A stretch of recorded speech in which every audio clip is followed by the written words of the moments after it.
আজকের এই ভিডিওতে আমি ট্রেন্ড লাইন নিয়ে ডিসকাস করব। কোনো ট্রেন্ডকে আইডেন্টিফাই করার জন্য ট্রেন্ড লাইন কিন্তু খুব ইম্পর্টেন্ট একটা টুল। সো ট্রেন্ড লাইনকে বোঝার আগে আগে আমাদের বুঝতে হবে যে ট্রেন্ড কি। তো ট্রেন্ডকে বোঝার জন্য আপনাদের ড থিওরিটা ভালো করে বুঝতে হবে। সো ড থিওরি নিয়ে আমি একটা ইনডেপথ ভিডিও আমাদের চ্যানেলে আপলোড করেছি, আমি রিকোয়েস্ট করব সেই ভিডিওটা একবার শেষ অবধি দেখুন। সো ড থিওরি বলছে যে প্রাইস কখনো ফ্ল্যাট ভাবে ওপরের দিকে ওঠে না বা নিচের দিকে নামে না, পুলব্যাক বা কারেকশন করতে করতে ওপর দিকে ওঠে, আর প্রাইস অলওয়েজ পুলব্যাক বা কারেকশন করতে করতে নিচের দিকে নামে। এই যে পুলব্যাক বা কারেকশন করছে এটা একটা পার্টিকুলার মুভমেন্টে করছে। প্রাইস যদি হায়ার হাই আর হায়ার লো ফর্ম করে, এই যে পার্টিকুলার মুভমেন্টটা ক্রিয়েট করছে হায়ার হাই আর হায়ার লো ফর্ম করে, সেটা একটা আপ ট্রেন্ডের ক্রিয়েট করে। ভালো করে লক্ষ্য করুন এই চার্টটা, এই হাইয়ের থেকে এই হাইটা কিন্তু ওপরে, সো এটা একটা হায়ার হাই। এই লো এর থেকে এই লোটা কিন্তু ওপরে, সো এটা হচ্ছে হায়ার লো। প্রাইস যদি এই ফরম্যাটে মুভ করে, প্রাইস একটা আপ ট্রেন্ডের ফরমেশন ঘটায়। প্রাইস যদি আবার লোয়ার হাই আর লোয়ার লো ফরম্যাটে মুভ করে, প্রাইস কিন্তু একটা ডাউন ট্রেন্ডের ফরমেশন ঘটায়। এই চারটা ভালো করে লক্ষ্য করুন, এই হাইয়ের থেকে এই হাইটা নিচের দিকে, সো এটা একটা লোয়ার হাই। এই লো এর থেকে এই লোটা নিচের দিকে, সো এখানে দেখুন একটা লোয়ার হাই আর লোয়ার লো ফরম্যাটে কিন্তু প্রাইসটা মুভ করছে। সো এটাকে আমরা বলছি ডাউন ট্রেন্ড। সো ট্রেন্ড কনসেপ্টটা ক্লিয়ার হলো। আপ ট্রেন্ডে যদি আপনি কোনো ট্রেন্ড লাইন ড্র করেন, এই আপ ট্রেন্ডে যে মুভমেন্টটা ঘটছিল সেটা যদি এই ট্রেন্ড লাইনটাকে ব্রেক করে, তখন আমরা বলবো যে আপ ট্রেন্ডটা আর কন্টিনিউ করবে না, আপ ট্রেন্ডটা এবারে ডাউন ট্রেন্ডে পরিণত হবে। সিমিলারলি এই যে ডাউন ট্রেন্ডটার ফরমেশন ঘটছিল সেটাতে যদি আপনি কোনো ট্রেন্ড লাইন ড্র করেন আর এই প্রাইসের মুভমেন্টটা যদি এই ট্রেন্ড লাইনটাকে ব্রেক করে, তাহলে আমরা বলবো যে ডাউন ট্রেন্ডটা যেটা চলছিল সেটার আর কন্টিনিউশন হবে না, সেটা এই ট্রেন্ড লাইনকে ব্রেক করার মাধ্যমে সেটা একটা আপ ট্রেন্ডে ফরমেশন ঘটাতে পারে। সো আমরা ট্রেন্ড রিভার্সালকে বোঝার জন্য আমরা ট্রেন্ড লাইনকে ইউজ করি। একটা প্রাইসের মুভমেন্ট বোঝার জন্য, একটা মোমেন্টাম বোঝার জন্য, যে ট্রেন্ডটা কতটা স্ট্রং সেটা বোঝার জন্য আমরা ট্রেন্ড লাইনকে ইউজ করি। আর একটা গুড এন্ট্রি পয়েন্টকে পাওয়ার জন্য আমরা ট্রেন্ড লাইন ইউজ করি। রাইট স্টপ লস ক্রিয়েট করার জন্য আমরা ট্রেন্ড লাইনকে ইউজ করি। এবার আমরা দেখবো যে ট্রেন্ড লাইনকে আমরা কিভাবে ড্র করব। সো ট্রেন্ড লাইনের ফরমেশনের মেন অরিজিনই হচ্ছে যে প্রাইসের কারেকশন। প্রাইস কারেকশন না হলে ট্রেন্ড লাইন কিন্তু ফর্ম করতো না। কেন বলছি? প্রাইস যদি একটা পার্টিকুলার ডাইরেকশনে উপরে উঠলো, সো ট্রেন্ড লাইনের তো কোনো অস্তিত্বই নেই। সো এই ট্রেন্ড লাইনের অস্তিত্বর পেছনে একমাত্র হচ্ছে প্রাইসের কারেকশন, যেটা একটা সুইং এর ক্রিয়েট করছে। দেখুন প্রাইস ওপর দিকে একটা কারেকশন করলো, একটা সুইং ক্রিয়েট করলো, কারেকশন করলো, একটা সুইং ক্রিয়েট করলো। সো যখন তিনটে সুইং এই ট্রেন্ড লাইনকে টাচ করবে, মিনিমাম তিনটে সুইং এই ট্রেন্ড লাইনকে টাচ করবে, আমরা বলবো সেই ট্রেন্ড লাইনটা valid trend line.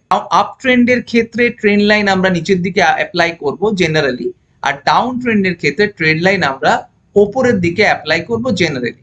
Long trend লাইনটাকে এই প্রাইসটা ব্রেক করলো, তখন সেটা একটা ডাউন ট্রেন্ডে পরিণত হচ্ছে। আগে যে ট্রেন্ডটা চলছিল যে higher higher higher low form করেছে, এটা তো ওপরের দিকে ওঠার কথা ছিল, কিন্তু ওপরের দিকে না উঠে এই হাইটাকে কিন্তু আগের হাইটাকে কিন্তু এটা ব্রেক করতে পারেনি, তাই আগের হাইটাকে ব্রেক করতে পারেনি, তাই এখানে কিন্তু হাইটা নিচের দিকে ফর্ম হয়েছে। সো এখান থেকে বুঝতে পারছি যে আগের যে লং আপ ট্রেন্ডটা চলছিল সেটার মোমেন্টামটা অতটা নেই, সেটা অতটা স্ট্রং নয়, তাই এই আপ ট্রেন্ডটা যখন এই ট্রেন্ড লাইনকে ব্রেক করলো সেটা একটা ডাউন ট্রেন্ডে পরিণত হলো। সো এই চার্টের মধ্যে তিনটে ইম্পর্টেন্ট জিনিস আমার বলার আছে, যে যেই ট্রেন্ডকে আপনারা ক্লিয়ার ভাবে চোখে দেখতে পাবেন, যে সুইংকে আপনারা ক্লিয়ার ভাবে চোখে দেখতে পাবেন, সেখানে আপনারা ট্রেন্ড লাইনকে অ্যাপ্লাই করবেন। আর সেকেন্ড হচ্ছে যে ট্রেন্ড লাইন কোনো লাইন নয়, ট্রেন্ড লাইনকে আমরা এরিয়া হিসেবে ইউজ করব।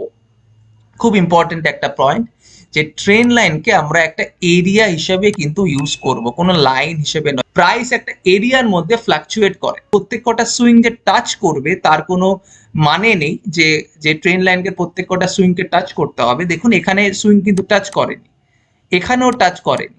আমরা ম্যাক্সিমাম টাচ দেখব, কিছু কিছু সুইং যদি টাচ নাও করে তাতেও কোনো ক্ষতি নেই। সো এই চারটায় দেখুন, যখন এখানে একটা টাচ হলো, এখানে টাচ হলো, আর এই টাচের মাধ্যমে একটা সাপোর্ট বিল্ড আপ হলো। সো এই ট্রেন্ড লাইনকে যখন ব্রেক করলো, এই আপ ট্রেন্ডটা ডাউন ট্রেন্ডে পরিণত হলো। পরের দিকেও যদি এই ট্রেন্ড লাইনকে অ্যাজ এ এরিয়া হিসেবে ইউজ করেন, দেখুন একটা চ্যানেলে ক্রিয়েট হচ্ছে। সো ডাউন ট্রেন্ডের ক্ষেত্রে দেখা যায়, যেটা আমি আগে বললাম, যে ডাউন ট্রেন্ডের ক্ষেত্রে ট্রেন্ড লাইন ওপরের দিকে অ্যাপ্লাই করি, যখন ওপরের দিকে ট্রেন্ড লাইনকে ব্রেক করছে সেই ডাউন ট্রেন্ডটা আপ ট্রেন্ডে পরিণত হচ্ছে।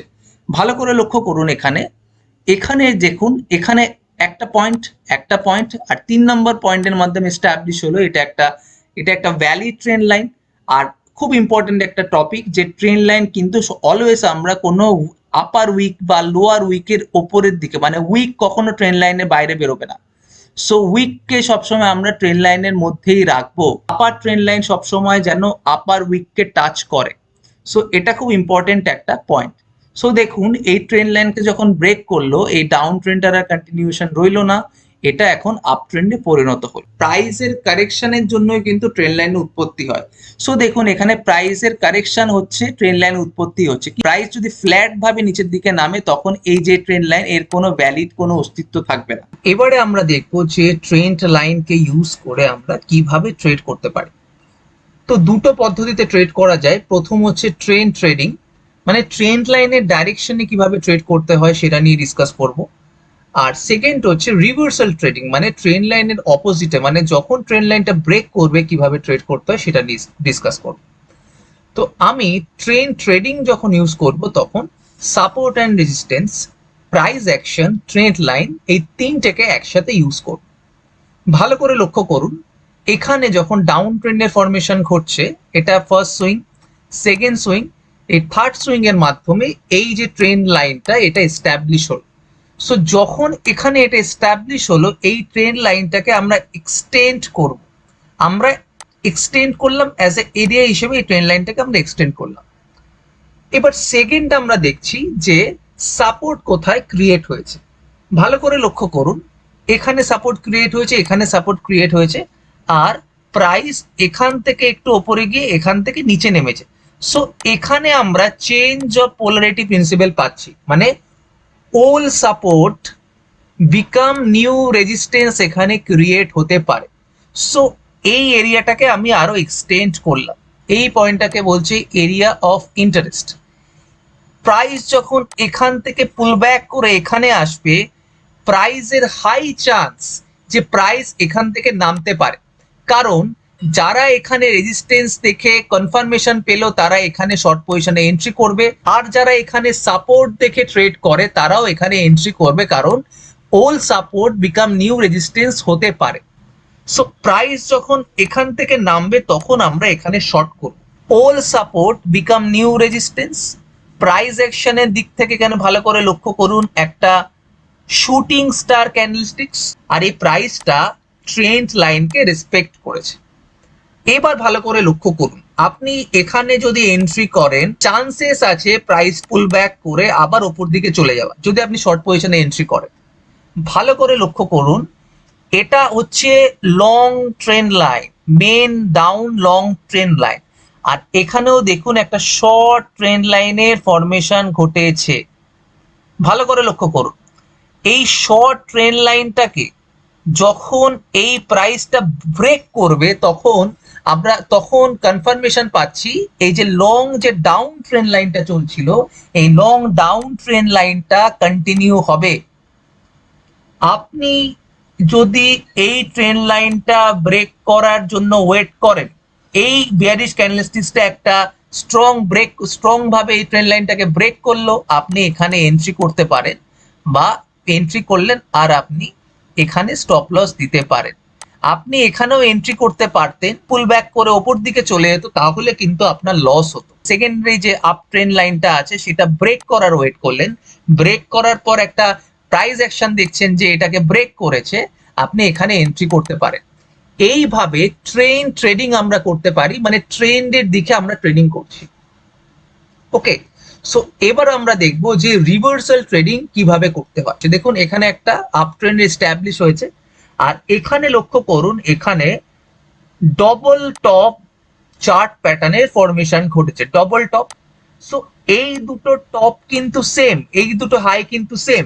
সো এই দুটো হাই দেখে আমরা কি বুঝতে পারছি, আইডিয়ালি যদি এই যে আপ ট্রেন্ডটা এটা যদি স্ট্রং হতো, এই হাইটা কিন্তু এই লেভেলে হতো না, এই হাইটা এই লেভেলে হতো, কিন্তু বায়ার্সরা কিন্তু আগের হাইকে ক্রস করাতে সক্ষম হয়নি।